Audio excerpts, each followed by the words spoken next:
Thank you mga kaibon. Maraming salamat po. Welcome back sa YouTube channel natin mga kaibon. Kumusta po kayong lahat? For today's video, sasagutin natin yung katanungan ng mga kaibon natin. Ito po yung una na tanong sa atin ng kaibon natin. Ang tanong, good day sir, ask ko lang po. Meron akong parisan na Lutino, tapos ang pares green, split opa, split ino. So naglabas daw ng albino at Lutino opa. Ang pinakang tanong sa atin ni sir, bakit daw naglabas ng albino? Mga kaibon, disclaimer lang po. Ang i-share ko dito ay base lamang ito sa kaalaman ko at karanasan ko po sa pag-aalaga ng ibon. Sa tanong ni sir kung bakit naglabas ng albino, ang parent po niyan, pareho po yan, naka-split sa blue. Kaya po naglabas sila ng albino. So sa mga non-visual, pwede po yan maglabas ng blue dahil naka-split po yung parents sa kulay blue. So yan po yung una na tanong sa atin. Pangalawa, idol, sana matugunan ang tanong ko. Kapag ba parisan mo ay back to back, possible pusdan, may pag-asa ba na maglabas ng visual? May kapatid silang visual at ang parent nila ay pusdan.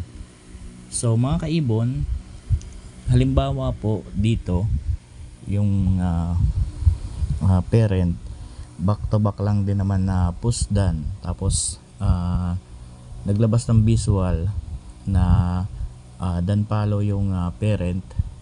Yung parisan mo, for example, yung mga kapatid, possible split dan lang din, pwede po yan maglabas. Pwede po yan maglabas ng visual din mga kaibon. So it is breed nyo lang po at pwede po yan makapagpalabas ng visual. So yan po yung pangalawa. Pangatlo, good evening, may parisan ako na Bayo opa at blue opa, pero nagkainakay sila ng par blue opa. Natural lang ba na maglabas sila ng par blue? So mga kaibon, kaya po naglabas yan ng visual na par blue kasi po yung parent niyan, baka di nyo po alam or hindi sinabi ng pagbilan ninyo, naka-split po yan pareho sa par blue. Kaya po naglabas sila ng par blue sa mga anak. So wag po kayong magtaka dahil normal po yan. Kung hindi natin alam yung pinakang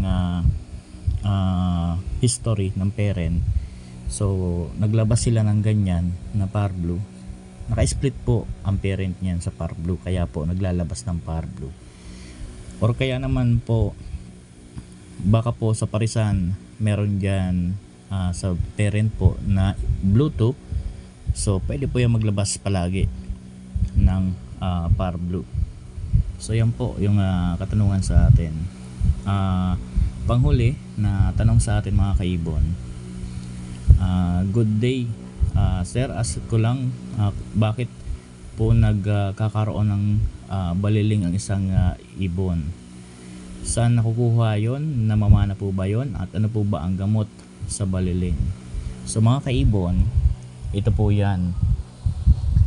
Kaya po nagkakaroon tayo ng mga baliling na alaga dahil po sa kakulangan ng vitamins na merong D12.